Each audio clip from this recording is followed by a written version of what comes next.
Subhanallah, Anda melihat ibu Anda sekarang berada di depan Anda. Ternyata tangan itu adalah tangan ibu Anda yang sedang memanggil engkau. Sekarang Anda lihat sosok ibumu itu yang setiap hari Anda marahi dan hardik itu berada di depanmu. Anda lihat wajahnya yang sudah semakin tua karena memikirkan kemaksiatan yang kita lakukan. Anda lihat wajahnya yang semakin tua karena memikirkan anaknya yang nakal dan tidak pernah menurut dengannya. Anda lihat kerut wajahnya yang semakin tua karena mungkin sekarang beliau sedang sakit tapi tidak dia ceritakan kepadamu karena takut mengganggu pelajaranmu.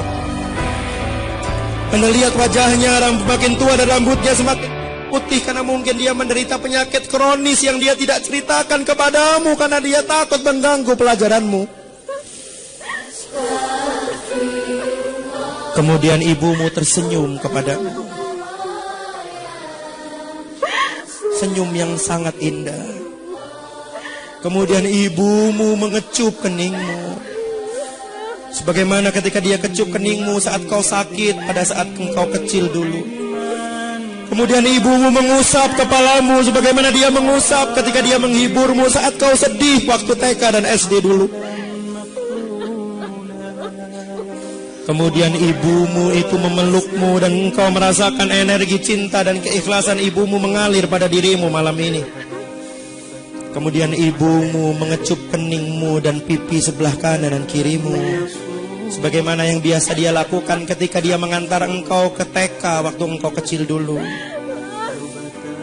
Kemudian ibumu membisikkan di telingamu, "Wahai anakku yang ibu cintai, maafkan ibu mengganggumu di pantai yang indah ini. Maafkan kesalahan ibu selama ini ya nak. Kalau ibu senantiasa menyuruhmu untuk sholat 5 waktu. Kalau ibu senantiasa menyuruhmu belajar dan mematikan televisi. Kalau ibu senantiasa menyuruhmu untuk berbakti kepada ibu dan ayahmu. Sebetulnya ibu tidak minta apa-apa nak. Ibu cuma minta doakan ibu 1 menit saja setelah sholat-sholatmu. Nak, ibu tidak tahu apakah kau pulang nanti kau masih bisa melihat dan bertemu dengan ibu. Mungkin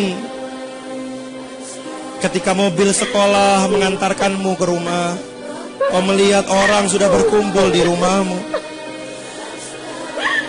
Dan ketika kau masuk ke dalam rumahmu, kau sudah melihat ibumu ditutupi oleh kain. Ketika kau raba, wajah ibu telah dingin. Ketika kau raba, nadi ibu sudah tidak berdetak. Seandainya itu yang terjadi, wahai ibu, wahai anakku, maafkan ibumu ini. Maafkan. Jikalau ketika kecil dulu ibu sering memarahimu. Terus terang nak, sejak dulu ibu ingin beli baju baru, tapi selalu aku tahan supaya engkau bisa beli baju baru, supaya kau tidak malu dengan kawanmu. Ibu ingin beli daster dan sandal baru, tapi selalu ibu tahan supaya engkau bisa beli sepatu baru, supaya kau tidak malu dengan kawanmu. Seandainya ibu tidak bisa menemuimu lagi, ibu titip ayahmu nak. Temani dia. Gantikan ibu untuk memasakkan masakan kesukaannya. Lihatlah baju ibu ayahmu.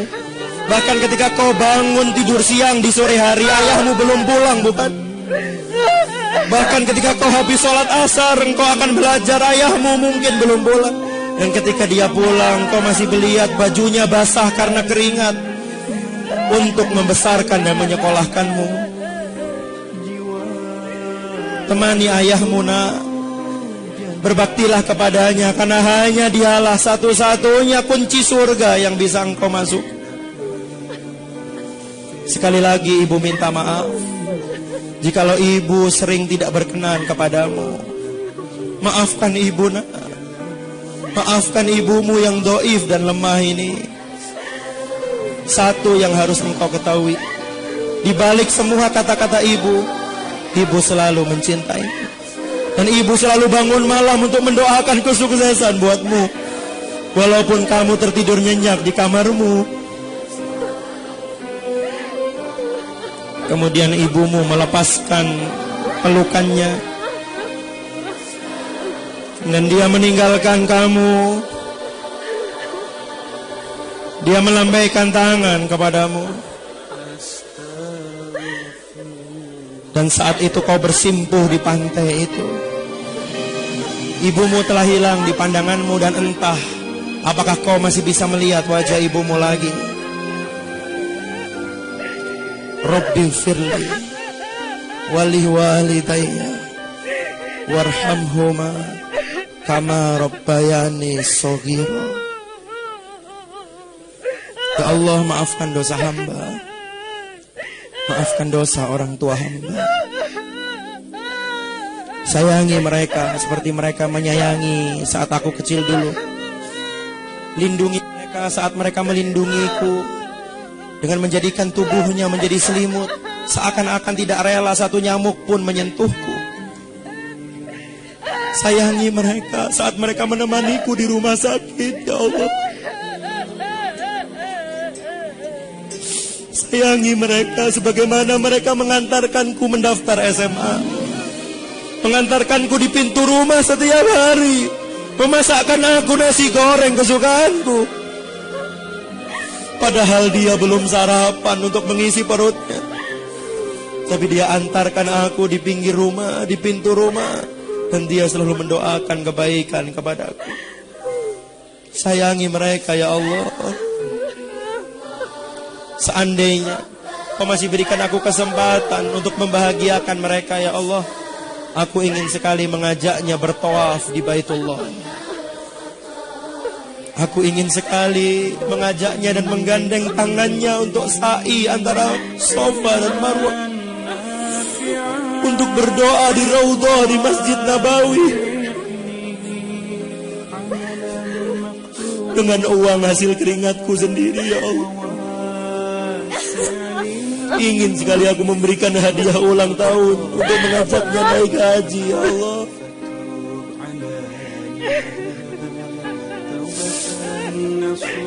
Astagfirullah.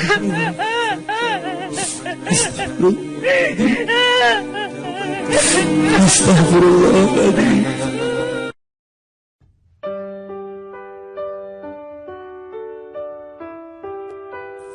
Subhanallah.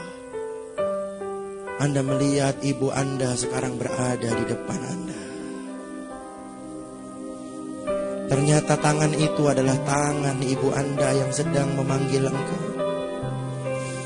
Sekarang Anda lihat sosok ibumu itu yang setiap hari Anda marahi dan hardik itu berada di depanmu. Anda lihat wajahnya yang sudah semakin tua karena memikirkan kemaksiatan yang kita lakukan. Anda lihat wajahnya yang semakin tua karena memikirkan anaknya yang nakal dan tidak pernah menurut dengannya. Anda lihat kerut wajahnya yang semakin tua karena mungkin sekarang beliau sedang sakit tapi tidak dia ceritakan kepadamu karena takut mengganggu pelajaranmu. Anda lihat wajahnya makin tua dan rambutnya semakin putih karena mungkin dia menderita penyakit kronis yang dia tidak ceritakan kepadamu karena dia takut mengganggu pelajaranmu. Kemudian ibumu tersenyum kepadamu, senyum yang sangat indah. Kemudian ibumu mengecup keningmu, sebagaimana ketika dia kecup keningmu saat kau sakit pada saat engkau kecil dulu. Kemudian ibumu mengusap kepalamu sebagaimana dia mengusap ketika dia menghiburmu saat kau sedih waktu TK dan SD dulu. Kemudian ibumu itu memelukmu dan engkau merasakan energi cinta dan keikhlasan ibumu mengalir pada dirimu malam ini. Kemudian ibumu mengecup keningmu dan pipi sebelah kanan dan kirimu, sebagaimana yang biasa dia lakukan ketika dia mengantar engkau ke TK waktu engkau kecil dulu. Kemudian ibumu membisikkan di telingamu, "Wahai anakku yang ibu cintai, Maafkan ibu mengganggumu di pantai yang indah ini. Maafkan kesalahan ibu selama ini ya nak. Kalau ibu senantiasa menyuruhmu untuk sholat 5 waktu, kalau ibu senantiasa menyuruhmu belajar dan mematikan televisi, kalau ibu senantiasa menyuruhmu untuk berbakti kepada ibu dan ayahmu, sebetulnya ibu tidak minta apa-apa nak. Ibu cuma minta doakan ibu 1 menit saja setelah sholat-sholatmu. Nak, ibu tidak tahu apakah kau pulang nanti kau masih bisa melihat dan bertemu dengan ibu. Mungkin ketika mobil sekolah mengantarkanmu ke rumah, kau melihat orang sudah berkumpul di rumahmu. Dan ketika kau masuk ke dalam rumahmu, kau sudah melihat ibumu ditutupi oleh kain. Ketika kau raba, wajah ibu telah dingin. Ketika kau raba, nadi ibu sudah tidak berdetak. Seandainya itu yang terjadi, wahai ibu, wahai anakku, maafkan ibumu ini. Maafkan. Jikalau ketika kecil dulu ibu sering memarahimu. Terus terang nak, sejak dulu ibu ingin beli baju baru, tapi selalu aku tahan supaya engkau bisa beli baju baru, supaya kau tidak malu dengan kawanmu. Ibu ingin beli daster dan sandal baru, tapi selalu ibu tahan supaya engkau bisa beli sepatu baru, supaya kau tidak malu dengan kawanmu. Seandainya ibu tidak bisa menemuimu lagi, ibu titip ayahmu nak. Temani dia. Gantikan ibu untuk memasakkan masakan kesukaannya. Lihatlah baju ibu ayahmu. Bahkan ketika kau bangun tidur siang di sore hari, ayahmu belum pulang, bukan? Bahkan ketika kau habis sholat asar, engkau akan belajar, ayahmu mungkin belum pulang. Dan ketika dia pulang, kau masih melihat bajunya basah karena keringat, untuk membesarkan dan menyekolahkanmu. Temani ayahmu nak. Berbaktilah kepadanya, karena hanya dialah satu-satunya kunci surga yang bisa engkau masuk. Sekali lagi ibu minta maaf jikalau ibu sering tidak berkenan kepadamu. Maafkan ibu nak.